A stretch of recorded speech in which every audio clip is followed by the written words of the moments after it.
Selamat pagi anak-anak. Apa kabar kalian semua hari ini? Mudah-mudahan kalian semua selalu dalam lindungan Tuhan Yang Maha Esa dan selalu diberikan kesehatan. Pada hari ini, kita akan membahas tentang sistem pernapasan manusia yang telah kita bahas pada pertemuan sebelumnya. Tapi pada kesempatan kali ini, kita akan mereview ulang atau menyimpulkan hasil pembelajaran kita tentang bab sistem pernapasan manusia ini untuk memastikan bahwasanya kalian semua sudah paham tentang materi ini.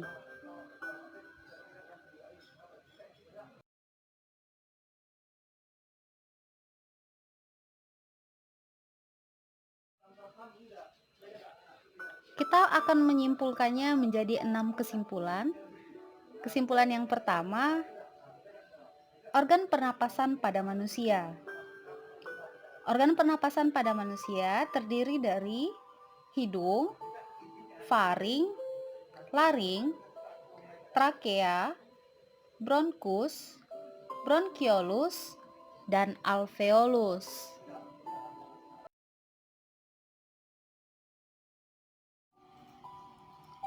Dua, proses pernapasan pada manusia.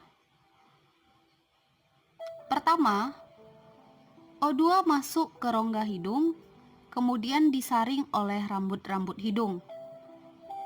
Kemudian masuk ke saluran pernapasan, yaitu faring, laring, trakea, bronkus, dan bronkiolus. Jika udara yang masuk ke dalam saluran pernapasan mengandung kotoran, maka silia yang ada di bagian trakea akan bergetar. Tujuannya adalah untuk membuang debu yang ikut masuk bersama udara. Hal ini akan menyebabkan seseorang mengalami batuk atau bersin. Selanjutnya, oksigen masuk ke dalam alveolus yang berbentuk gelembung-gelembung kecil. Pada bagian ini, terjadilah pertukaran oksigen dengan karbon dioksida. Oksigen diikat oleh hemoglobin darah, sedangkan karbon dioksida dilepaskan dan akan dikeluarkan melalui saluran pernapasan yang sama.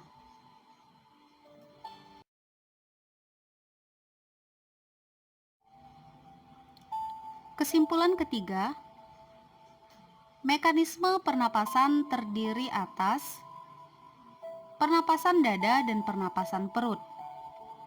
Pernapasan dada merupakan pernapasan yang dibantu oleh otot antar tulang rusuk. Sedangkan pernapasan perut adalah pernapasan yang dibantu oleh otot diafragma.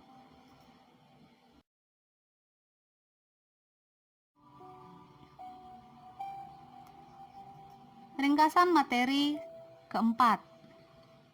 Mekanisme pernapasan dada. Apabila otot antar tulang rusuk berkontraksi, maka rongga dada akan membesar. Tekanan udara dalam rongga dada lebih kecil, sehingga oksigen akan masuk. Proses ini disebut dengan fase inspirasi. Ketika otot antar tulang rusuk berelaksasi, maka rongga dada akan mengecil.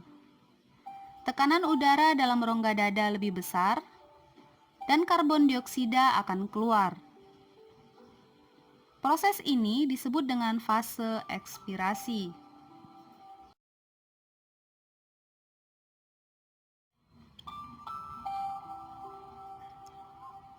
5. Mekanisme pernapasan perut. Ketika otot diafragma berkontraksi, maka rongga dada akan membesar. Tekanan udara dalam rongga dada lebih kecil, sehingga oksigen masuk. Proses ini disebut dengan fase inspirasi. Ketika otot diafragma berelaksasi, rongga dada mengecil.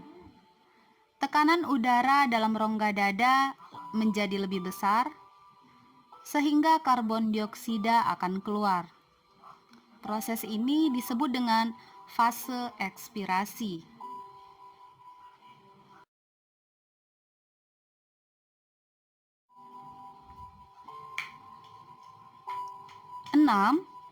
Faktor yang mempengaruhi frekuensi pernapasan. Faktor ini terdiri dari beberapa. 1. Usia. 2. Jenis kelamin. 3. Aktivitas. 4. Posisi tubuh. 5. Suhu tubuh.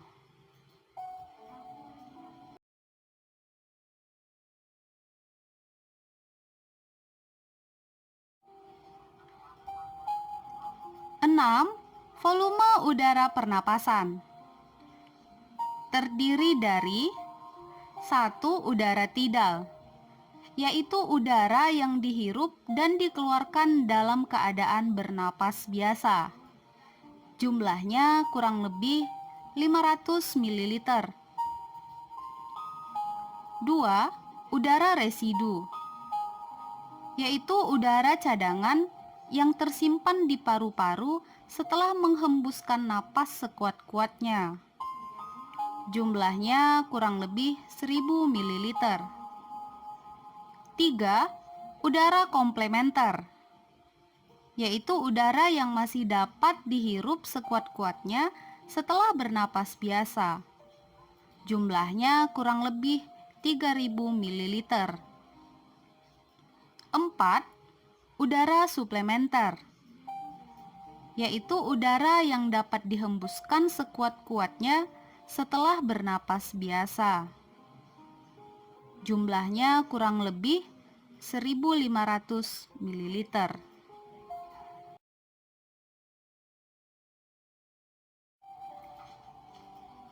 Ringkasan materi yang ketujuh, yaitu gangguan tentang sistem pernapasan.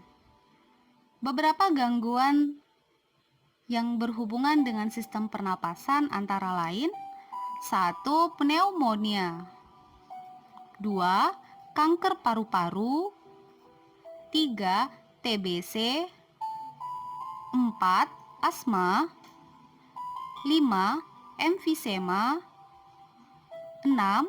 Bronkitis, dan lain sebagainya. Nah, itulah beberapa kesimpulan atau ringkasan dari materi pembelajaran kita tentang sistem pernapasan pada manusia.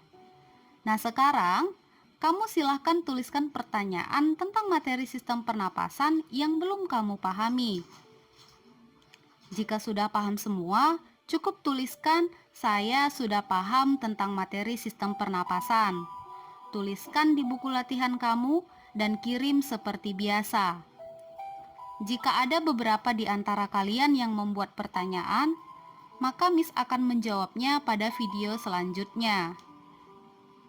Tetapi jika tidak ada pertanyaan, maka kita akan membahas materi yang berikutnya.